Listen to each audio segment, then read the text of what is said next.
जय श्री राम दोस्तों। मैं कल्याण भगत स्वागत करता हूं आपका अंबे कल्याण चैनल पर। दोस्तों, आपसे एक सवाल है और हो सकता है इसका जवाब आपके जीवन का सबसे बड़ा रहस्य खोल दे। और सवाल यह है दोस्तों कि क्या कभी ऐसा हुआ है कि आपको अचानक महसूस हुआ हो कि कुछ होने वाला है, या फिर किसी दूर बैठे इंसान का दर्द बिना बताए आपको महसूस हुआ हो, या आंखें बंद करते ही अचानक से कोई रोशनी, कोई आकृति, कोई हल्की सी झलक दिखाई दी हो। अगर ऐसा कभी आपके साथ हुआ है तो इसे इग्नोर मत कीजिए, क्योंकि यह कोई संयोग नहीं है, यह एक संकेत है। संकेत उस शक्ति का जो आपके अंदर पहले से मौजूद है। दोस्तों, इस दुनिया में कुछ लोग ऐसे होते हैं जो सिर्फ आंखों से नहीं, चेतना से देखते हैं। वो बिना कुछ बोले ही किसी का सच समझ लेते हैं, ऊर्जा को महसूस कर लेते हैं और कई बार समय से पहले चीजों का उन्हें आभास हो जाता है।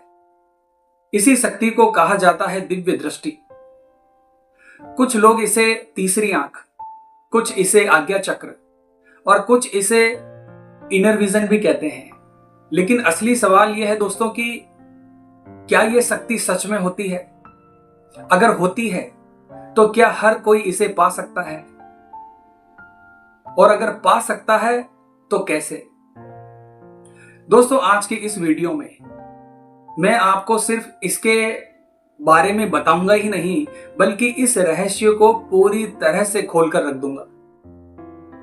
लेकिन एक बात याद रखना दोस्तों, यह कोई जादू नहीं है, यह एक आंतरिक यात्रा है। सबसे पहले बात करते हैं दोस्तों कि दिव्य दृष्टि होती क्या है। दिव्य दृष्टि का मतलब है ऐसी समझ जो आंखों से नहीं, अंदर से देखती है। यह वो अवस्था है जहां आप चीजों को उनके असली रूप में समझने लगते हो। कई बार ये अनुभव ऐसे आते हैं जैसे आप पहले से जानते हो कि आगे क्या होने वाला है। अगर आपकी ये शक्ति धीरे धीरे जाग रही है तो इस तरह के कुछ बदलाव आपको महसूस हो सकते हैं, जैसे माथे के बीच हल्का दबाव या स्पंदन, बिना वजह नींद का टूटना, खासकर सुबह 3 बजे से लेकर 5 बजे के बीच में, आंखें बंद करते ही रोशनी या रंग दिखाई देना, अचानक से इंट्यूशन तेज होना, सपनों का ज्यादा स्पष्ट और यादगार होना। लेकिन ध्यान रखना दोस्तों, यह शुरुआत है, मंजिल नहीं है। अब बात करते हैं दोस्तों कि इसे जागृत कैसे करें। सबसे पहली चीज ध्यान यानी मेडिटेशन। किसी शांत जगह पर बैठिए, आंखें बंद कीजिए और सिर्फ अपनी सांसों को महसूस कीजिए। और फिर धीरे धीरे अपना ध्यान दोनों भुवों के बीच ले जाइए, वहीं पर जहां आज्ञा चक्र स्थित होता है। अब वहां एक हल्की सी रोशनी की कल्पना कीजिए या अपने इष्ट देव का ध्यान करें। शुरुआत में आपको दोस्तों कुछ महसूस नहीं होगा, लेकिन धीरे धीरे ऊर्जा खुद संकेत देने लगेगी। दोस्तों, मंत्र सिर्फ शब्द नहीं होते, ये ऊर्जा को दिशा देने का माध्यम होते हैं।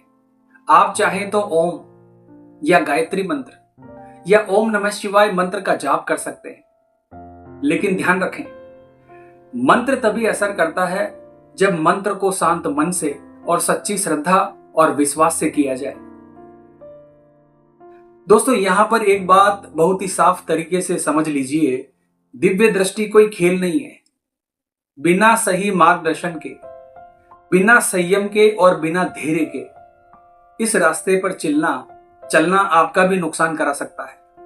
इसलिए हमेशा अपने मन को संतुलित और शांत रखें। दोस्तों, क्या आपको पता है इसमें सबसे बड़ा खतरा क्या है? जब किसी के अंदर यह शक्ति जागती है तो सबसे बड़ा दुश्मन बाहर नहीं, अंदर पैदा होता है, और वो है अहंकार।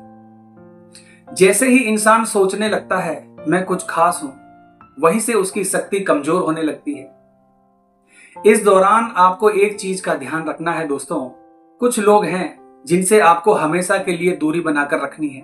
जो हमेशा नकारात्मक सोचते हैं, जो आपका मजाक उड़ाते हैं, जो आपकी ऊर्जा को गिराते हैं और जो सिर्फ फायदा उठाना चाहते हैं, ऐसे लोग आपकी साधना को धीरे धीरे खत्म कर देते हैं। दोस्तों, दिव्य दृष्टि का असली उद्देश्य ये नहीं है कि आप दूसरों का भविष्य देखो, बल्कि इसका उद्देश्य ये है कि आप खुद को जानो। क्योंकि जब आप खुद को समझ जाते हो तो पूरी दुनिया अपने आप समझ में आने लगती है। तो आज की वीडियो में बस इतना ही दोस्तों, वीडियो में दी गई जानकारी अगर आपको अच्छी लगी है तो वीडियो को लाइक और शेयर करें और चैनल को सब्सक्राइब करें। तो मिलते हैं दोस्तों इसी प्रकार की अगली वीडियो के माध्यम से। जय मां अंबे, जय श्री कल्याण।